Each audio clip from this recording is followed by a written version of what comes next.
Kisah Al-Hajj Abu Bakar John Mwaipopo, Uskup Agung Uganda yang menjadi Muslim.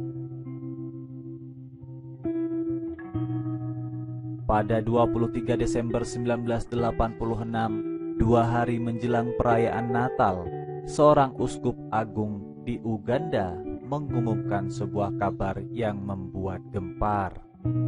Martin John Mwaipopo, sang uskup kala itu, memberanikan diri mengumumkan soal keislamannya di hadapan jemaatnya. Martin menyatakan telah meninggalkan Kristen dan masuk Islam. Jemaat yang mendengar berita itu begitu terkejut. Bahkan administratornya langsung bangkit dari tempat duduk, menutup pintu dan jendela. Ia mengatakan kepada para anggota gereja bahwa pikiran sang uskup gusar dan telah gila.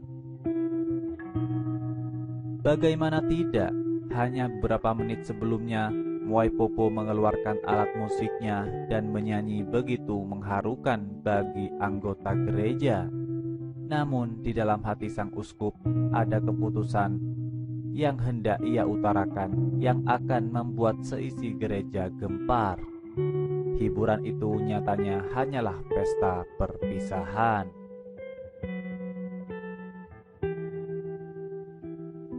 Reaksi jemaat sama mengejutkannya.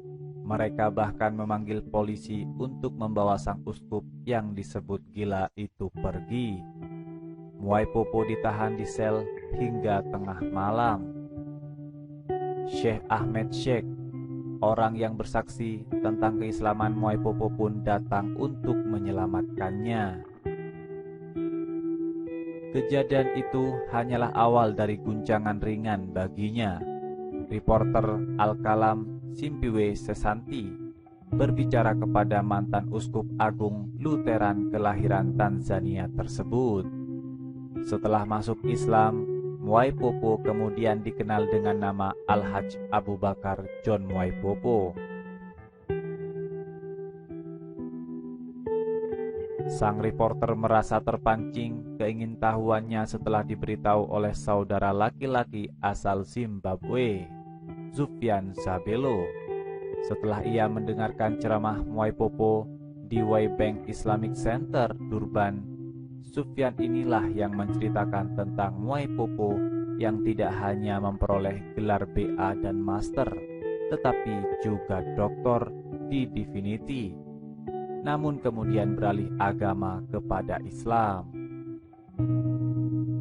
Mwaipopo memperoleh diploma dalam administrasi gereja di Inggris dan gelar-gelar terakhir di Berlin, Jerman.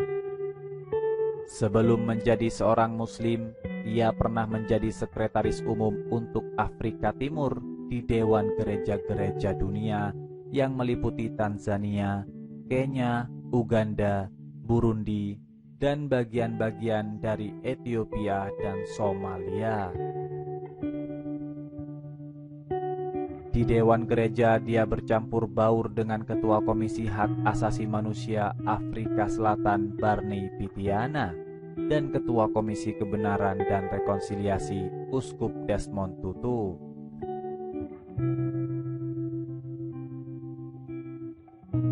Sesanti, sang reporter, kemudian menceritakan kisah kehidupan Mwaipopo, pria yang lahir 61 tahun yang lalu, tepatnya pada 22 Februari di Bukabo, sebuah wilayah yang berbatasan dengan Uganda. 2 tahun setelah kelahirannya, keluarga Mwaipopo membaptisnya. 5 tahun kemudian, mereka menyaksikan dia dengan bangga menjadi altar boy, seseorang yang membantu anggota pendeta di gereja. Keluarga begitu bangga ketika melihatnya membantu menteri gereja mempersiapkan tubuh dan darah Kristus. Pikiran sang ayah dipenuhi dengan ide-ide untuk masa depan putranya itu.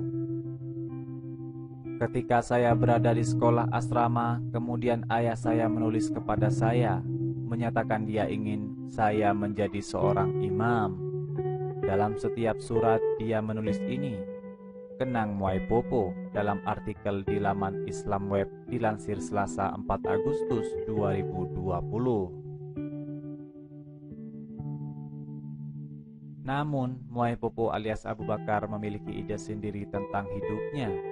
Ia bergabung dengan kepolisian, namun pada usia 25, Muai Popo menyerah pada kehendak ayahnya. Tidak seperti di Eropa, di mana anak-anak dapat melakukan apa yang mereka kehendaki setelah usia 21 tahun. Di Afrika, anak-anak diajarkan menghormati kehendak orang tua mereka di atas kehendak mereka sendiri.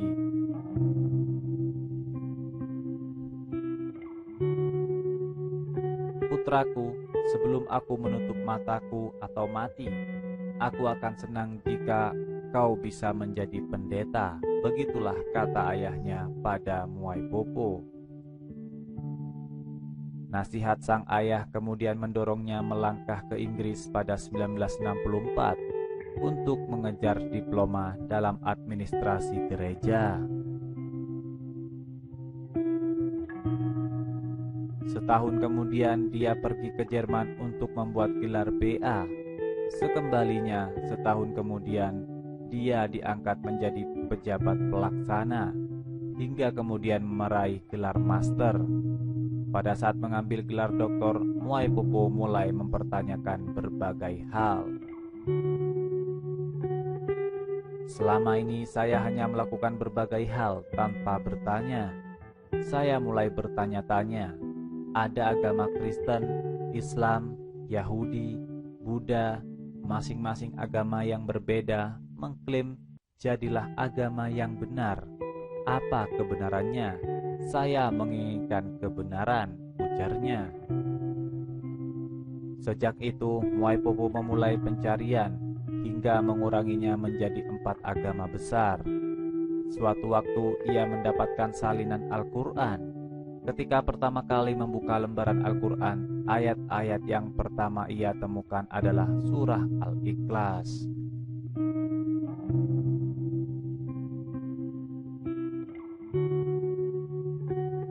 Katakan, dialah Allah yang esa dan satu-satunya, Allah yang abadi, mutlak.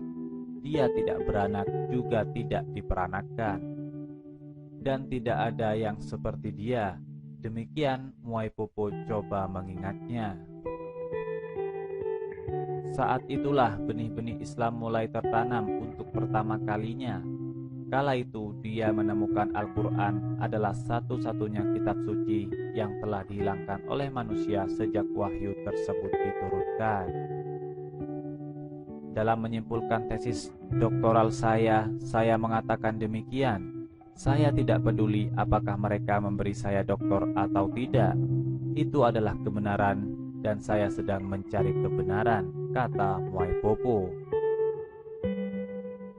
Dalam pikiran demikian, Muai Popo memanggil Profesor Van Berger. Kala itu, ia menutup pintu dan menatap mata sang profesor. Muai Popo lantas bertanya, mana yang benar dari semua agama di dunia? Sang profesor menjawab, Islam. Muai Popo lantas bertanya, kalau begitu mengapa kamu bukan seorang muslim?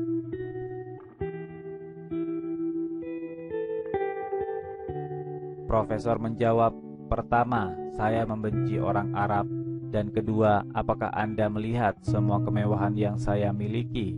Apakah Anda pikir saya akan menyerahkan semuanya untuk Islam? Ketika saya memikirkan jawabannya, saya berpikir tentang situasi saya sendiri juga, kenang Muai Popo. Kala itu, yang terlintas dalam imajinasinya adalah misinya dan hartanya seperti mobilnya. Dia berpikir dirinya tidak bisa memeluk Islam dan selama 1 tahun lamanya dia melupakannya. Namun kemudian mimpi menghantuinya. Ayat-ayat Al-Quran terus muncul. Orang-orang berpakaian putih terus berdatangan, terutama pada hari Jumat, hingga dia tidak tahan lagi. Hingga akhirnya pada 22 Desember 1986, dia secara resmi memeluk Islam. Mimpi-mimpi itu yang membimbingnya untuk masuk Islam. Tidak, saya tidak percaya bahwa semua mimpi itu buruk. Ada yang memandu Anda ke arah yang benar dan yang tidak, dan mimpi-mimpi ini khususnya membimbing saya ke arah yang benar, kepada Islam, katanya.